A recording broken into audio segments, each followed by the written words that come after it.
안녕하세요.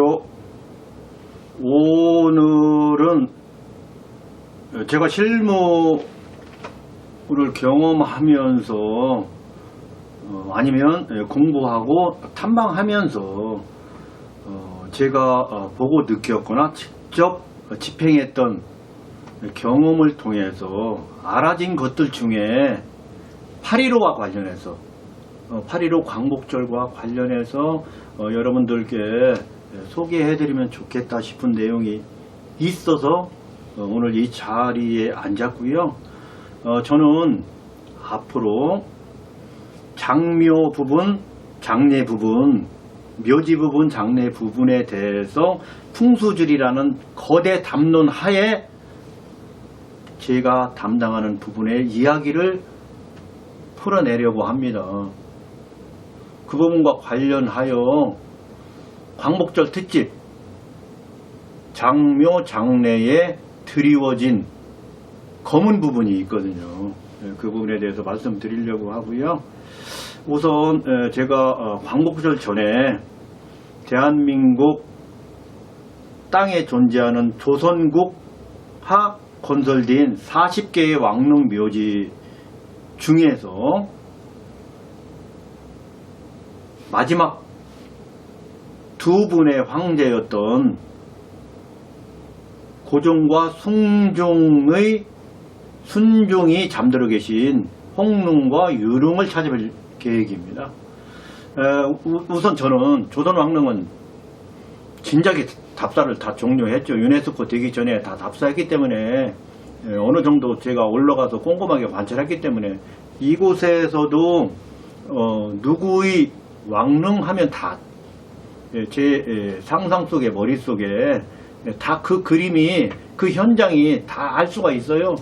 또 인터넷이나 또 지도 보기를 통해서 다 볼 수 있는데 저는 제 이야기의 명분도 가질 겸 또 찾아뵙는 최소한의 성의를 통해서 여러분들께 말씀드리면 저 또한 예를 다하는 것이라고 봐서 찾아뵐 거예요.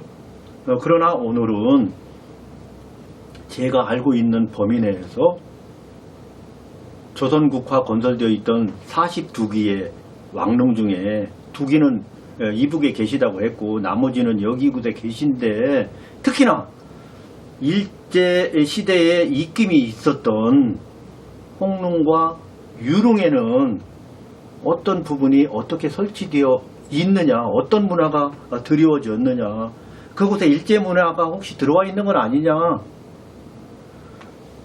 그때의 국장은 일본이 주도적으로 시작부터 끝까지를 담당했는데 어떻게 된 거냐에 대해서 제 나름의 공부가 있어요. 그러나 어디까지나 이것은 김진태 개인의 공부요, 경험이요, 현장이기 때문에 여러분들과는 많이 다르겠죠. 그럼에도 소개해드리고 싶어요. 왜? 이 부분이 아직까지도 매우 귀중한 자료로서 역사 바로 세우기 제2차 사업을 추진한다면 저희 개인적으로는 추진했으면 좋겠어요. 반드시 이곳 이 대목부터 시작해야 될 것이다 라고 저는 관찰하거든요. 묘지에 일제 문화가 탑재되었거나 융합되었거나 영향을 받은 곳은 국립묘지에 남아있는 탑비구요 아니면 홍유릉입니다. 묘지에는 그래요. 장례에는 특히 고종순중의 국장이라고 할 수 있겠죠. 고종순중의 국장은 100%입니다. 100% 일본 사람들에 의해서 일본 측 종교 집단에 의해서 시작부터 끝까지 진행되었어요. 일본 신궁의 법사의 주도하에 시작부터 끝까지 진행되었기 때문에 일본 신궁장이죠. 조선 유교장은 될 수가 없습니다. 일본 신궁장으로 다 진행되었어요. 어디까지? 신궁에 모셔지는 과정까지. 일본 법사들에 의해서. 종교적으로 이야기하면, 우리 상식적으로 관찰을 하면, 우리가 목사님 주도하에 목사님이 앞서서 장례를 진행하면 기독교장이다 라고 관찰하고요. 연령이나 신부님이 참여하면 그 부분을 주도한다면 천주교장이다. 또 스님이 주도적으로 시작부터 끝까지 시다림하면서 발인까지 다 관장한다면 불교장인 거죠. 신궁이 그렇게 했습니다. 신궁 법사들이 그렇게 했어요. 마지막까지. 그 의패를 자기네 법당으로 모셨다고요. 유교장이 아닙니다. 저는 이 대목에서 그렇다면 우리 황재령은 어디에 계신 겁니까? 이 이야기는 제가 오늘 처음 하는 건 아니고요. 몇 번 해보지만 제 목소리가 드러날 리 없죠. 실무자기 때문에 철저하게 무시되죠. 그럼에도 또 한 번 주장합니다. 황재령은 신궁으로 가셨으니 그 신궁이, 대한민국에 있는 신궁이 소멸되었다고 하더라도 저는 화공을 떠들든지 일본국 신궁으로 갔다고 봅니다. 그때 당시에 일본이 해체되어서 소멸될 당시에 조선국에 설치되어 있는 신궁 본산에 황제의 의패가 모셔져 있었는데 그 부분을 이혼해서 종묘까지 정식으로 이혼을 한 행사는 제가 진행했다고 들은 적이 없거든요. 했다면 제가 미안한 일이지만 제 관찰이 소홀한 부분이지만 이혼을 정식으로 해서 종묘에 안식하는, 종묘에 모시는 이런 절차가 그때 당시에 생략되고 없었다면 지금 당연히 해야죠. 고종 숭중 황재령은 종묘에 계시다? 저는 종교적으로, 신앙적으로, 민속 문화적으로 그거 불가능하고 있을 수 없는 거죠. 절차에 훼손이 되었고 절차가 생략되었는데 어떻게 의패만 갖다 모신다고 그것이 성립이 될 수 있습니까? 유교장에서도 마찬가지예요. 그런 식으로 성립되는 게 유교장례 절차마다 있는가요? 절차의 연속에서 있을 수 있는가요? 그럼 충분히 왜 필요하고 절차마다의 의식이 왜 필요한가요? 필요 없는 거죠. 그런 것으로 보아 이건 문제가 있는 거다. 아주 큰 문제가 있다. 우리 역사의 전통성에서 한 부분이 단절되어 있고 훼손되어 있는데 우리 역사 바로 세우기 한다면 당연히 그 부분까지 이제 관찰해야 되겠죠. 그래서 제가 그 부분과 관련해서 말씀 꼭 드리고 싶고 또 현장도 찾아뵐 계획을 가지고 있습니다. 또 하나, 두 번째, 김영삼 정부 때 역사 바로 세우기 했죠.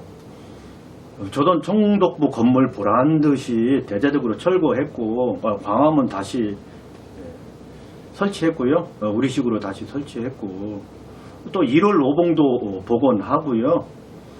또 우리의 근본줄이라는 게 근본 하늘에서 근본 산을 통해서 그 기운이 대간을 통해서 경복궁으로 온다는 거거든요. 우리 민족이 생각했던 거예요, 그게.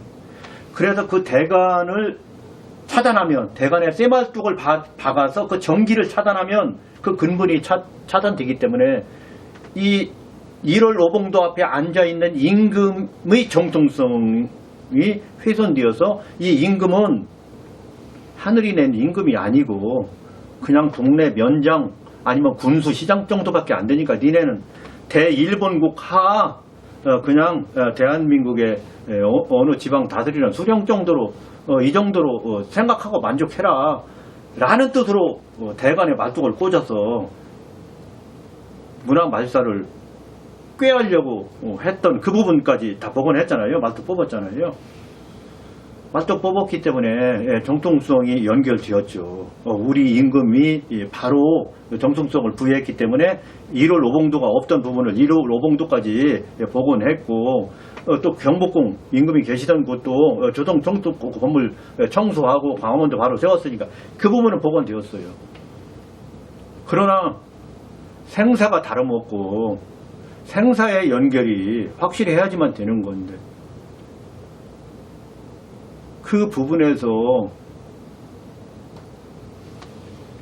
훈령도 어떻게 됐는지 잘 모르겠고, 또 왕릉에 양석이 있어요. 이 양석이라는 것은 조선 왕릉에 일제시대에 건설되었던 홍일홍만 양석이 있는 게 아니고 전 때부터 후 때까지 다 양석이 들어가 있는데, 이 양석을 우리는 망주석이라고 가정해 보자고요. 이 망주석은 돌로 만들죠. 쇠로 만드는 게 아니라 돌로 만듭니다. 나무로 만들지도 않고 돌로 만들어요. 그러나 일제시대는 쇠말뚝을 박아서 전기를 끊었다고 이렇게 모두 국민이 알고 있어요. 이 부분은 모두가 공감하고 인정하는 부분이에요. 쇠말뚝 박으면 전기가 끊어지는가 보다. 그럴 수도 있겠다. 그런 나쁜 의도로 일본 사람들이 했다. 그래서 우리나라 사람들도 흉내 난다고 막 칼도 받고 뭐 쇠꼬챙이도 받고 묘지에다 갖다 받고 이렇게 흉내도 내지만, 어쨌든 이런 인식에는 다 공감한다고요. 저도 그렇게 공감했고 다른 분들도 다 공감하고 이의제기하는 분이 없어요. 그러나 돌말뚝을 갖다 꽂아가지고 전기를 끊는다, 이런 것은 사실 크게 들어보지는 못했어요.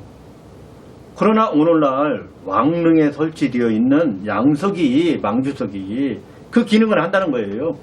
이거 황당한 거거든요.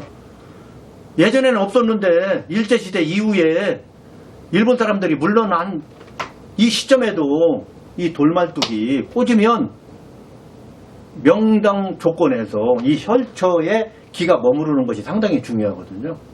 그 기능을 한다는 거예요, 얘가. 망주석 왜 설치되어 있습니까? 라고 여러분들 왕릉 가셔서 해설하시는 분한테 여쭈면 기가 멈추게 하기 위해서 꽂았다, 이렇게 말하거든요. 이게 일본 사람들이 문화 말살 정책의 일원으로 우리한테 컨설팅한 부분을 그대로 흡수하고 있거든요. 말이 안 되는 거죠. 이게 말이 되려면 이 돌말뚝을 박아서 기운을 내 산소, 내 부모님 산소에 꼼짝달싹 못하고 내 부모님 산소에만 기운이 멈추게 할 수 있는 이 돌말뚝이 기능이 있다면 대한민국 산하에 설치되어 있는 묘소에 단 한 기라도 이것이 꼽아져 있어야죠. 이 돌말뚝이 꼽아져 있어야죠. 또 하나, 풍수 선생님들이 수억씩 받고 컨설팅 하면서 꼽아 드렸어야죠. 다만 100만 원만 받고 내가 직관 역할을 했다면 그분 산수에 꼽아 드렸어야죠. 직관 선생님들 단 한 기라도 꼽으신 분 있나요? 길을 멈춰 세울 수 있는 그 어마어마한 기능을 가지고 있다면 산수마다 다 꼽지 왜 못 꼽으셨어요? 왜 못 꼽으셨잖아요. 꼽은 데가 단 한 군데도 없잖아요. 그런데 왜 왕릉 양성만 가지고 그렇게 해설을 하는 것에도 눈 감으십니까? 귀 막고 또 문제가 있는 거죠. 사실도 아닌데 사실인 것처럼 얘가 양석인데 양석 기능을 해야지 어디 기운을 막아 지기를 멈춰 세워서 그 당판에 머물게 하는 그 기능이 어디 있어요? 그거 말도 안 되는 거잖아요. 그거 왜 아무 말도 안 하시느냐고요? 왜 다른 산소에 내가 컨설팅 했던 산소에 왜 못 꼽아드렸느냐고요?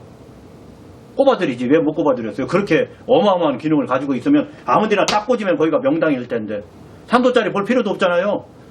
그런 어마무시한 기능을 가졌으면 이거 하나 딱 꽂으면 그냥 명당 되는 거잖아요. 지기가 거기서 가둬지는 거니까. 그게 명당 아닌가요? 꼭 기풍수가 아니더라도 그런 논리잖아요. 회계망측한 이런 사건이 오늘날까지도 되고 있어서 그 부분도 복원해야죠. 이번에 양석을 뽑아낼 필요는 없어요. 우리 고용한 문화입니다. 이 망주석 갖고도 제가 10여 년 전부터 왜 설치하는 데에 대해서 이유를 말씀드렸지만, 오늘은 이거 망주석이라고 하면서도 여기서 지기를 누르고 지기를 멈춰 세우는 역할을 한다니까 황당한 것이고요. 그래서 이 부분은 일단 일제유산으로서 해결해야 됩니다. 바로 잡아야죠. 그래서 두 가지를 바로 잡으셨으면 좋겠다, 이런 말씀을 드리고요.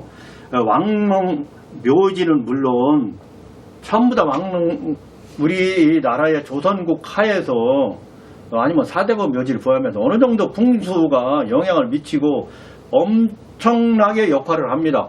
그럼에도 여러분, 황제는 왕릉 묘지로서 거기가 적합한, 부합한 그런 입지라고 보십니까? 절대 아니죠. 백성 묘지 만도 못한 그 자리에 임금도 아닌 황제 묘지가 설치되어 있어요. 프란폭이 돌 하나 놓는 것까지 일본 사람들이 개입했다고요? 다 개입했어요. 황제령 일본 법사들이 다 모시고 갔다고요. 이 부분 제가 1주제, 2주제, 3주제, 4주제, 5주제로 나누어서 문제 제기도 하고 제 나름의 공부로 통해서, 경험을 통해서, 실물을 통해서 알았던 그 정도만큼의 범위 내에서 설명드릴 계획이에요. 저와 다룰 수 있는 모든 부분들에서 다룰 수 있는 부분이 있습니다. 그 부분 저는 당연하다고 보고요. 다만 제 주장도 제 나이와 세월과 경험을 통해서 어느 정도 익었기 때문에 저도 당당하게 이제 카메라 앞에서 말씀드리는 거예요. 그렇기 때문에 이 부분 참고하시고, 문화재청 특히 말도 안 되는 이 현실을 목도하면서 관찰하면서 가만히 계시면 안 되는 거죠. 무언가 하려는 노력 하셔야 될 걸로 봅니다. 그러면 오늘은 이런 말씀을 드리면서 마칩니다. 제가 그러면 황제령을 찾아뵙고 더 자세하게 더 풀어서 나누어서 설명드릴 부분이 있으면 그때 가서 설명드리도록 하겠습니다. 네, 고맙습니다.